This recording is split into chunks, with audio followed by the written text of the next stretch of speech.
Enterprise Management 360. Hello and welcome to another episode of Tech Chat. Now in today's episode, I'm being joined by Bhavesh Vaghela, who's the CEO at Singula Decisions. So welcome Bhavesh, and thank you very much for coming on today's show. No, thank you, Max. Really appreciate it. Happy to be here. Excellent. And before we get started, would you mind giving our viewers a bit of background on yourself before we get into today's topic? Yeah, sure, no problem. So I'm actually a marketeer at heart. I've been working in B2B tech marketing since my career started after graduating. Worked at various software businesses, everything from CRM to enterprise content management to business process management, and joined Singula Decisions about 4.5 years ago as CMO, and then been CEO for about the last 2.5 years. Excellent. A man of much knowledge, which is always appreciated when we do these discussions. I'm not sure if it's knowledge, but we'll see where we go. We'll see where we go. So Bhavesh is joining us today to discuss the findings of the latest Singula Decisions report on the psychology of a subscriber. So I'm excited to delve into this and find out a little bit more about this area. To start off the show, it would be great if you could give us an outline of what this report was actually investigating and how it was conducted. You know, the transformation and the disruption that's going on in the broadcast markets right now. You probably have a subscription of Netflix, as I do, Amazon Prime, Disney during lockdown, and a whole bunch of other services. So, the whole notion of the broadcast market, pay TV, streaming services is dramatically changing, right? So a huge amount of competition. And what we're finding is that brands are really struggling to build loyalty with their subscriber bases. It's not good enough now just to have the right content. You need to think a lot more about how you interact with that customer and in effect creating a brand. So what we really want to do was we wanted to take that idea and really try and delve much more deeply into the mind of us as consumers. So what do we go through? What are the emotional, psychological triggers that we go through as we interact with these kinds of services? And that will certainly help us to advise our clients on how they should interact with their customers and how they can continue to grow their subscriber bases. So effectively, we worked with a company called Quality Projects, who are specialists in this area. I mean, I'm not a psychiatrist or a psychologist, and they do lots of consumer research, qualitative and quantitative, all over the world for consumer brands. So typically, fast-moving consumer brands. And I thought that would be the perfect type of approach to really delving into the mind of the subscriber. So effectively what happened during lockdown, we did qualitative studies in the UK and in the US, about 40 odd people, mixture of people. So people that have sports subscriptions versus entertainment subscriptions, different age groups. So, Gen X and baby boomers and so forth.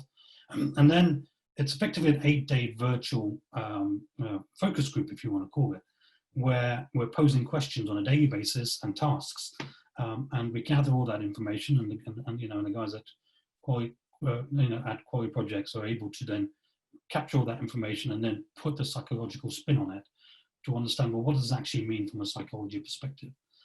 So the output is effectively 3 papers. So one paper around customer acquisition, which is one of the big challenges. One is around growth. So in other words, once you've got customers signed up. And then the third is about churn, which is how do you keep a customer from leaving your service. Excellent. And it's a fascinating survey because it's such I hate to use the term because it gets used so much, but an unprecedented moment of time. And it's interesting to take those studies and find out what is being applied and what's being seen. So from your standpoint, what were the highlights of the report, and were they as you were expecting, or were there a couple of shocks in there? I think one of the big things that I was expecting, I do feel that certainly broadcast brands and OTT brands are a little bit further behind in terms of really understanding their customer. Arguably, you could say they never needed to, and now with the disruption in the market, all of a sudden the customer has to be the center of what they do. So there's a transformation that's going on, but I didn't quite realize how potentially far back they were in terms of how they were thinking about their customer. And it only materializes when the customer's telling you that and giving you their feedback on how they were feeling during those different stages of the journey. So I think that's probably the thing that surprised me the most. But, it's just really about, on one hand, you've got OTT services or streaming services that are fantastic, in particular during these times. if you think about OTT services during lockdown, they gave you that. They gave you the ability to kind of step away from the real world and immerse yourself into content that you perhaps hadn't seen before or wanted to be experienced. Mm-hmm. So that the ability to be connected was there, and to a certain degree, the ability to be free, because actually, I don't have to wait to see what channel was coming on in terms of my normal linear services. I'm in control. I can choose when I want to watch something and how I want to watch it. So on that level, it certainly fits. But actually, that's where it breaks down from that point onwards, because every other stage, it was pretty clear that, I think the psychologist put it that, OTT brands almost behaving like narcissists. And I felt that as quite an interesting, strong statement. Yeah. But actually, when you think about it, it's pretty clear, because all these brands are all about themselves. They all talk about the fantastic content they've got. Very, very few actually listen to their customers and try to understand how they can improve that experience with that customer over a period of time. So every single stage of the customer journey, you could see, even when it's kind of sign up, right? I'll give you a classic example. So you're signing up to a free trial to a customer, to a service. One of the first things they ask you for is a credit card. And you go, well, it's a free trial. Why are you asking me for my credit card? Yeah. Well, part of the problem is they know that we're probably going to forget. So they'll just carry on billing, mm-hmm. and for us as consumers, it means that we feel a little bit, walking into that relationship in a slightly negative standpoint, all the way through to, guilt status. For example, certainly through COVID, obviously, more and more people have got subscription services, but now they're feeling guilty about it because it's gone from being a luxury item into perhaps you must have a Netflix subscription. Mm-hmm. Yeah, it's interesting, a couple of points you raised there about how it has become this kind of necessity, and I think that is very much the case of that escape, and it gets factored into the budget now, doesn't it? There's always your groceries, your bills, and then there's Netflix or whatever subscription service you use, and more people are kind of, for me myself, I think I've got about 5 or 6 on the go at the moment, which is ridiculous at the end of the day when you think you're cutting ties to, say, normal subscriptions like Sky or TV licenses, but really it adds up at the end of the day, doesn't it? When you sign up to an OTT service, so we all sign up to Netflix or Amazon Prime, whatever it happens to be.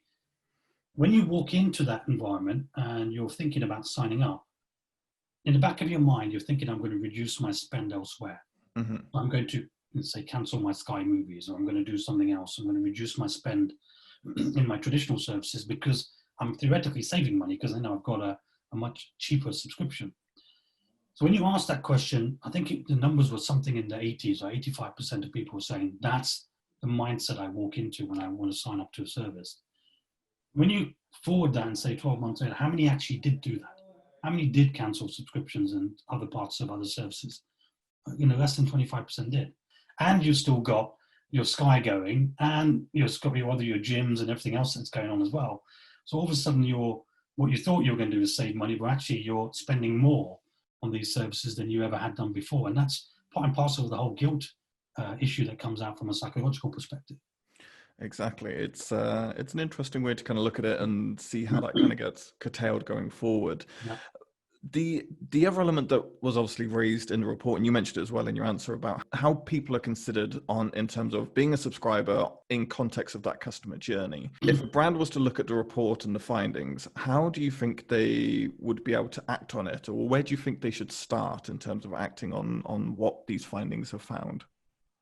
Yeah, I mean, there's clearly lots of places you could start depending on the type of service you are and the challenges you face. We feel that the first thing to do is really understand what your customer journey is, right? So we have our own framework, which we call decision moments. They're 8 stages of how a subscriber interacts with a subscription service. So, it's really trying to map your business and your service against the different stages of the customer journey. And trying to understand where the challenges are, where are the bottlenecks, where are the problem areas. Mm-hmm. Because you've got to look at it at multiple levels. You can look at it at the point of view of the interaction the customer has with the service, as well as my system and infrastructures that I have in play underneath that allow me to react to the customer. Because it's amazing still how many services are not able to react in real time. Now, when you're an OTT service provider and a customer's sitting on your website right now, you've got to react right now. If you wait for 3-4 weeks before you can get your data together and analyze it, by that point the customer's already gone, right? So the ability to react much quicker is important. So there's multiple layers to it, which is, what data do I have? What data is relevant? Everybody has all the data, by the way. It's now understanding what data is the most important for you. 2, then it's about understanding your customer journey, understanding where the challenges are, and then pick one.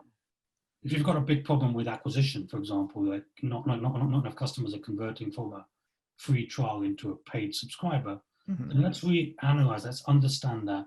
And we're big fans of rinse and repeat, iterate, try, test, try different things, try and understand different ways of communicating to your customers until you find the reactions that work the best. So, in many large organizations, different departments will own different stages of the journey. So that kind of helps because you can pinpoint some of those areas.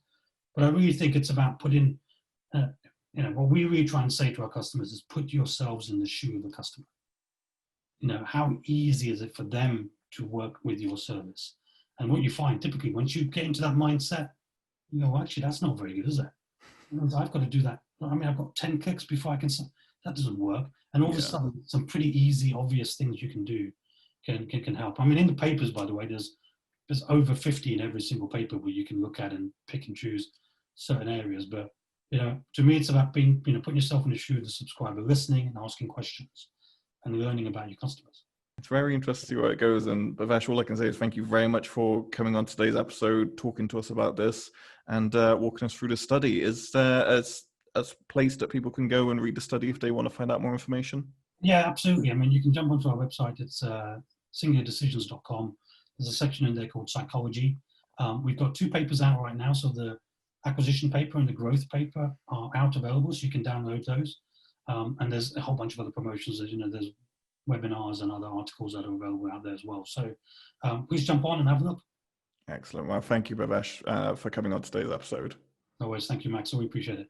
Thank you. And thank you everyone who took the time to tune in. We hope you took a lot away. Please do go read the report. It's there's a lot of fascinating information in there. And as Bhavesh said, you can kind of relate to yourself. So there's a lot of good stuff to find. We'll be back next week with another episode in our Tech Chat series. If you want to join the conversation, then please head on over to our socials at EM360 on Twitter and LinkedIn. You can also subscribe to this YouTube channel. And for more great daily content, of course, head on over to em360tech.com. Now, just before you go, I wanted to tell you about 2 great virtual events coming up. First, we have the AI Applications Virtual Summit on the 17th and 18th of September. With 50 speakers and 750 attendees, you'll be able to delve into the ever-growing world of AI with this 5-in-1 online summit, focusing on AI in retail, marketing, finance, insurance, and RegTech. So make sure you register today. The next event we have is the European Online Digital Transformation Conference on October 7th and 8th. They are welcoming over 30 digital business leaders across 16 sessions to share their insights into what could be the most business critical area of our time. So make sure you register for free today.